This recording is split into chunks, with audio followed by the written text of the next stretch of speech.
शिमरानगढ़ नाम का एक गांव था जहां पे समीर नाम का व्यक्ति समोसा बेचकर अपना गुजारा किया करता था। ठीक समीर की दुकान के सामने सुयोग नाम का व्यक्ति पानी पूरी बेचा करता था। और तुम्हारी पानी पूरी की दुकान कैसी चल रही है? आजकल ज्यादा लोग दिखाई नहीं देते हैं तुम्हारी दुकान पर।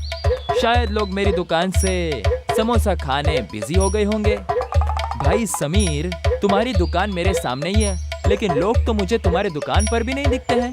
तो वो गए कहाँ? शायद तुम्हारे समोसे खाने से उनका पेट दर्द कर रहा हो।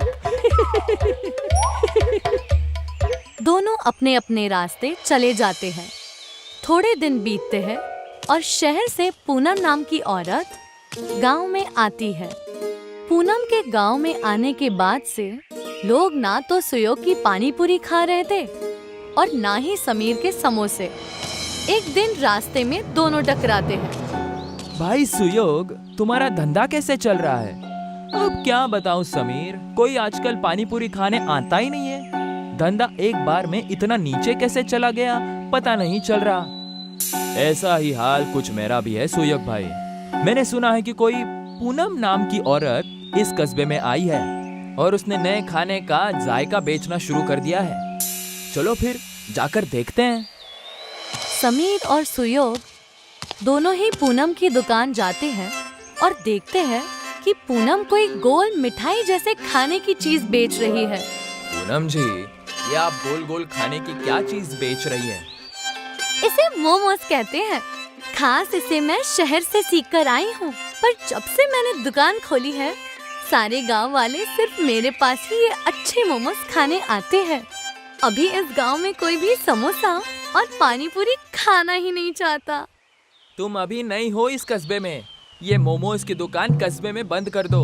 तुम्हारी मोमोज की वजह से कोई मेरे यहाँ पानी पूरी खाने नहीं आ रहा।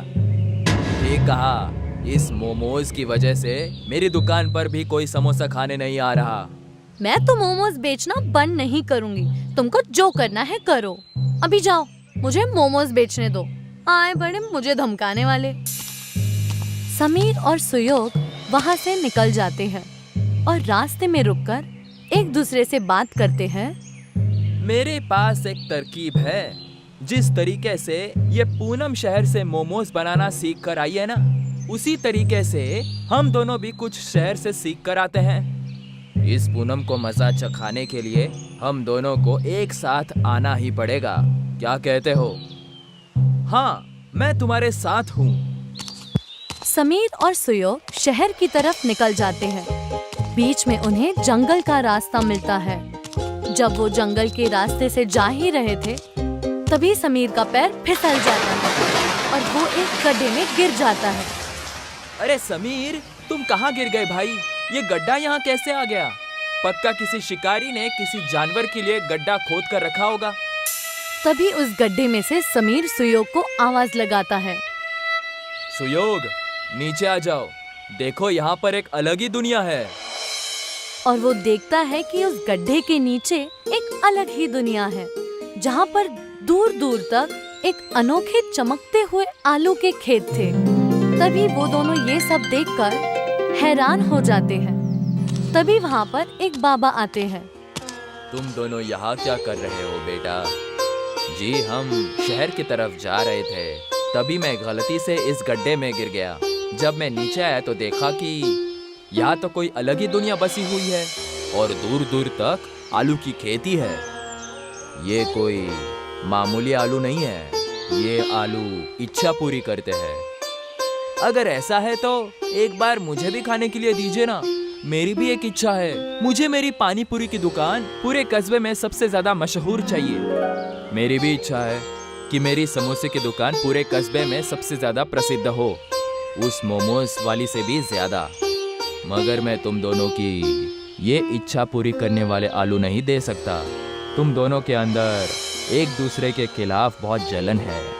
मैं तुम दोनों को ये आलू तभी दूंगा जब तुम अपने अपने अहंकार को खत्म करके साथ में मिलकर काम करने का निर्णय ले लो।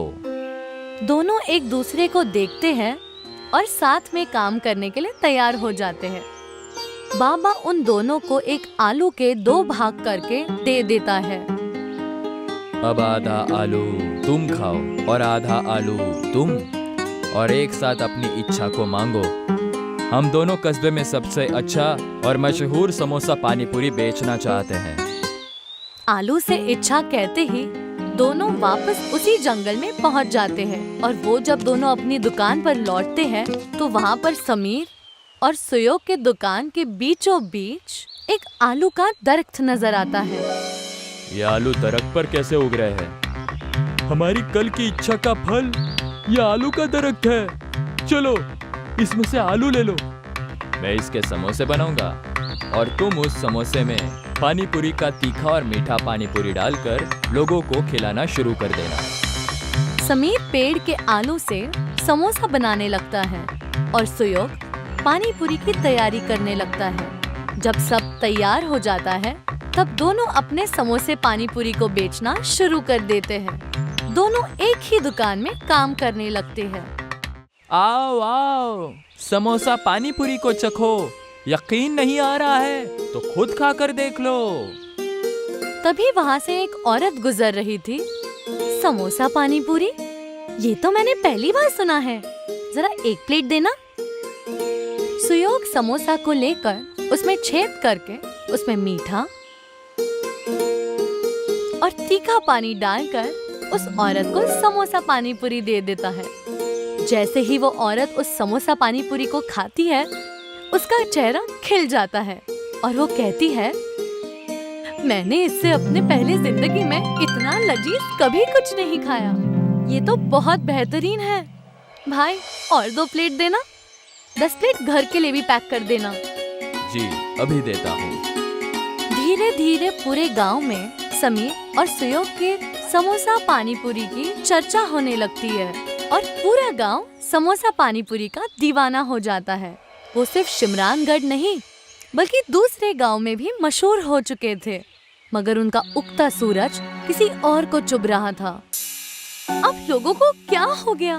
मेरी दुकान पर आजकल कोई आता ही नहीं है। किसी को मोमोज खाना ही नहीं है।